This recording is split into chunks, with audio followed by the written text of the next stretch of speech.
Ny voninahitra dia ho atolotritsika ho an'Andriamanitra ray zanaka fanahy-masina. Faly miarabantsika ary manona ny fiadanan'ny Tompo ho amintsika rehetra. Anatanteraka izao hafatra mitondra hery izao isika, ka alohan'izany dia andehantsika hanondrika ny lohantsika ho amin'ny mivavaka. Tompo masina tsara indrindra ny an-danitro, aterinay ho anao ny dera, ny saotra, ny voninahitra mandaza izay anao hatramin'ny taloha indrindra ka ho mandrakizay.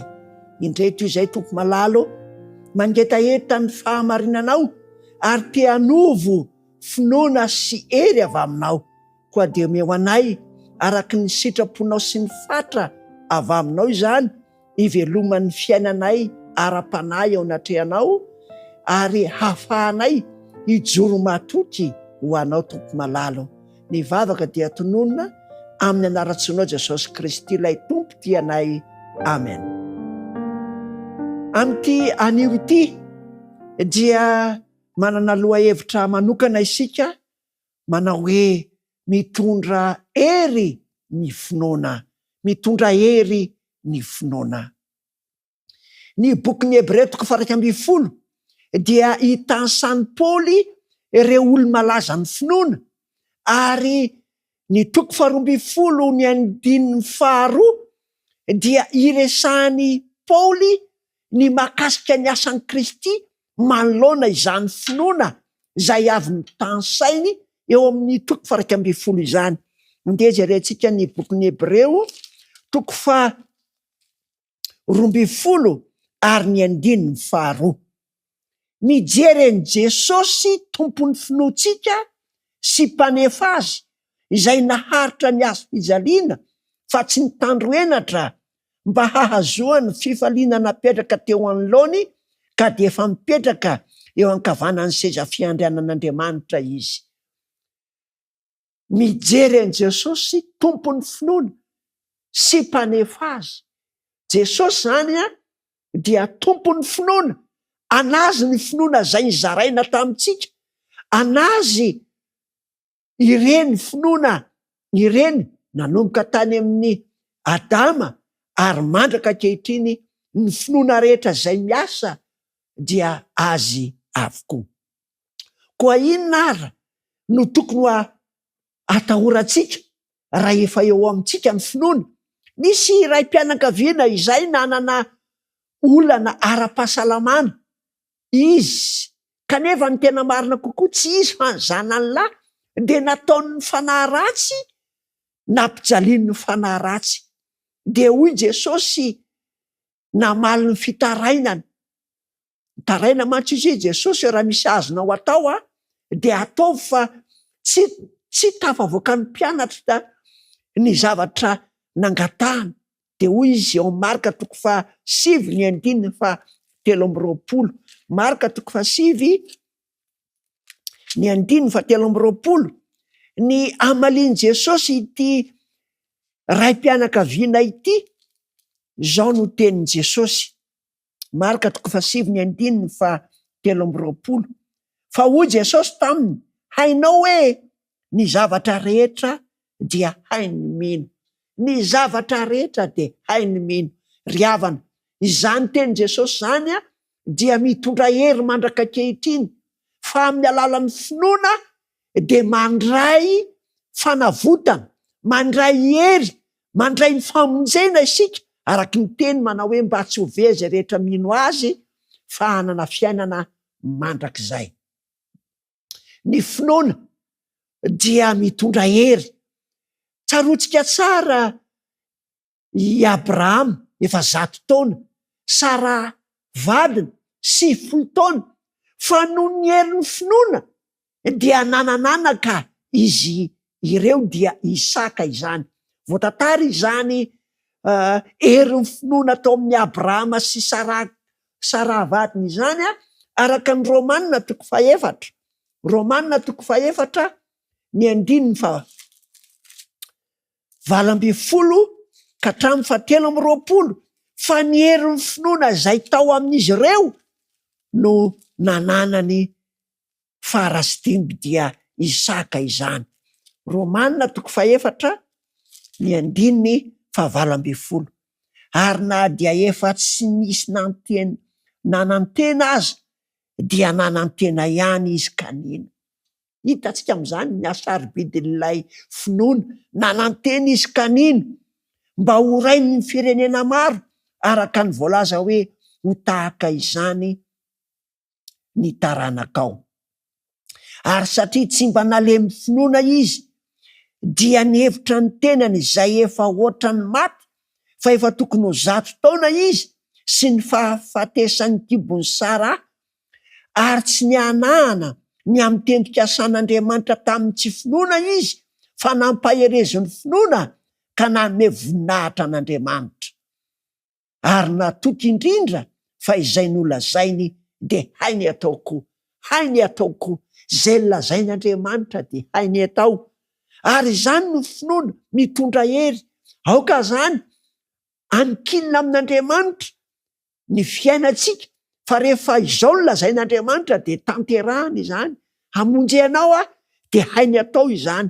Fa nandraina isika tsy manana finoana de mamela izany teny izany ho tsy marina eo amin'ny fiainantsika, fa izay ny lazainy de hainy atao. Tsy Sara na i Abrahama ihany no nivelona tamin'izany finoana izany, fa ny finoana dia fandreseny, fitaovam-piadiana enti mandresy izao tontolo izao ny finoana. Hoy ny Jaona 1:5, ny apôstôly Jaona dia miresaka ny fitaovam-piadian'ny lanitra andresena izao tontolo izao. Jaona 1:5, ny 2:4 sy ny 5. Fa izay rehetra naterak'Andriamanitra dia maharesy izao tontolo izao, ary ny fandresena izay enti mandresy izao tontolo izao dia ny finoantsika. Iza no maharesy izao tontolo izao afa-tsy izay mino fa Jesosy no zanak'Andriamanitra? Mezinezina izany fanambarana izany. Fa ity izao tontolo izao ity, izay eo am-pialantanan'ny Satana, dia afaka ny andresy izany isika amin'ny alalan'ny finoanan'i Jesosy Kristy. Ary izany indrindra no ampaherezana atsika ao anatin'izao fandaharana izao, mitondra hery, satria ny fitaovam-piadian'ny lanitra amin'ny finoana no andresentsika an'izao tontolo izao. Misy kolikoly, misy aretina, misy fahafatesana, misy fahantrana, misy zavatra tsy ary voatanisa eto ny olana mahazo atsika, fa amin'ny alalan'ny finoana dia mandresy izao tontolo izao isika. Koa aoka re izany finoana izany. Andehantsika ary hamaky le re amin'ny Hebreo Hebreo 1:10. Inona re no zava-tsy ho entin'ity finoana ity tamin'ireo olo-malaza ny finoana? Hebreo 1:10, atombontsika eo amin'ny 9:7-30, ny famakinan'ny teny hitantarany amintsika ny zavatra entin'ny finoana. Voalohany, izay nandresy fanjakana tamin'ny finoana, nandresy fanjakana tamin'ny finoana ry zareo. Manaraka, ny asa fahamarinana, ny finoana zany de manjary miasa araky ny fahamarinana. Ny finoana nanakombona ny vavan'ny liona, ny 9:7-30. Ny finoana namono ny fidedadedan'ny afo. Ny finoana afaka tamin'ny elatsabatra. Raha nalemy dia nampatanjahiny, raha nalemy dia nampatanjahana tamin'ny finoana. Koa ankehitriny dia mbola marina izany teny izany, mbola marina.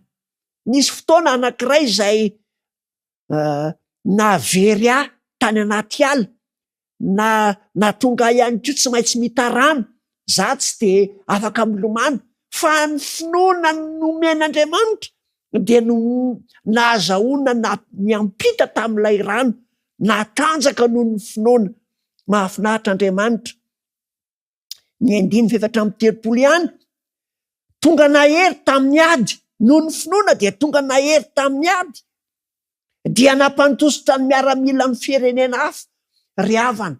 Ny finoana dia mampandositra ny fahavalo ny finoana. Azo mbola tohizana izany ny 9:7-30. Ny vehivavy nandray ny azy zay efa maty fa natsangana ho velona indray. Ry havana, nisy fianakaviana ny dom-pahoriana, nisy fahafatesana tao aminy, kanefa noho ny finoana dia velona izany. Fa natsangana ho velona indray, ary ny sasany nampijaliana ho faty, nefa tsy nety nanao izay hahafahany mba azahoany ny fitsanganana tsara lavitra. Ry havana, ny finoana dia makany amin'ny hery andresena ny hery ny fahafatesana maro samihafa. Andeha jerentsika koa ny tombontsoan'ity finoana ity araka ny teny malaza zay nambaran'ny Jaona. Jesosy mihitsy ny tompon'ny fanambarana. Jaona 1:12. Fa izay rehetra nandray azy dia nomeny hery ho tonga zanak'Andriamanitra, dia izay mino ny anarany. Rehefa manana finoana ianao, mino an Jesosy, dia tonga zanak'Andriamanitra. Inona indray ny mampahery hoe lasa zanak'Andriamanitra? Tsy zanaka olombelona zay mety manota, fa zanak'Andriamanitra ianao amin'ny finoanan'i Kristy. Endre zany atsara, ary omen'Andriamanitra anao ny hery ho tonga zanak'Andriamanitra. Inona ihany koa no tombontsoan'ny finoana zay atolotra Jesosy atsika araka ny boky Ohabolana. Solomona indray, manahoana moa ny fatran'ny finoana tao amin'ny Solomona?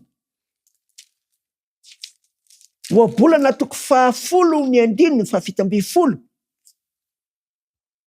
Izay mino anatra dia ho tonga eo amin'ny lalan'ny fiainana. Izay mino anatra dia tonga eo amin'ny lalan'ny fiainana. Ny finoana zany dia mitondra anao eo amin'ny lalan'ny fiainana. Manana fiainana izay manana finoana, ka engany ianao anana izany finoana mitondra fiainana izany. Amaranantsika azy ny bokin'ny Romanina 10. Romanina 10, ny 9:12 hatramin'ny 17. Iasa famonjenantsika ane ny finoana. Ny finoana ane ho amin'ny famonjenantsika ny tena anomezan'Andriamanitra azy. Romanina 10, ny 9:12 sy ny manaraka. Fa hoy ny soratra masina, tsy homenatra zay rehetra mino azy. Ry havana, rehefa handalo fitsarana ny anaranao, de rehefa hitan'Andriamanitra ao aminao ny finoanan' Jesosy, dia hijoro anao Jesosy ary tsy homenatra ianao. Zay rehetra manana finoana dia tsy homenatra. Hoy soratra masina, tsy homenatra izay rehetra mino azy. Fa tsy misy hafa na jiosy na jentilisa, fa iray ihany ny tompon'isy izay rehetra, sady manan-karena homeny izay rehetra miantso azy. Zay rehetra miantso azy de homeny zany haren'ny lanitra izany. De mbola toy izany ihany ny asaribidin'ity teny ity, fa izay rehetra miantso ny anaran'ny Tompo no hovonjena. Makany amin'ny famonjena ny asan'ity finoana ity. Koa lay Andriamanitra tompon'ny famonjenany anatevina izany finoana izany aty anatintsika tsirairay avy. Hoy Jesosy manao hoe hainy mino ny zavatra rehetra. Koa na inona toe-javatra eo aminao de minoan Jesosy fa ho raisinao amin'ny alalany izany. Mandehantsika hivavaka. Tompo masina any an-danitro, aterinay ho anao ny dera, ny saotra, ny voninahitra mandaza, izay anao hatramin'ny taloha indrindra ary ho anao hatramin'ny mandrakizay. Misaotra anao izahay no ny anomezanao anay ny finoana, dia ny finoananao Jesosy io izay tompo sy mpamonjy ny fiainanay. Misaotra anao izahay satria omenao izany fitaovam-piadiana lehibe izany, mampandositra ny fahavalo, mampandresy firenena ary manangana ho amin'ny fiainana mandrakizay. Tompo malalo, ampitafio izany finoana izany izahay, handresenay tahaka ny nandresenao. Fantatray Jesosy io fa hainy mino ny zavatra rehetra, kanefa mangataka aminao izahay avelao ny elokay noho ny tsy finoanay. Ianao Tompo malalo, hitaizanay mba hanananay ny finoana araka ny sitraponao. Tononona amin'ny aratsony Jesosy mivavaka. Amen.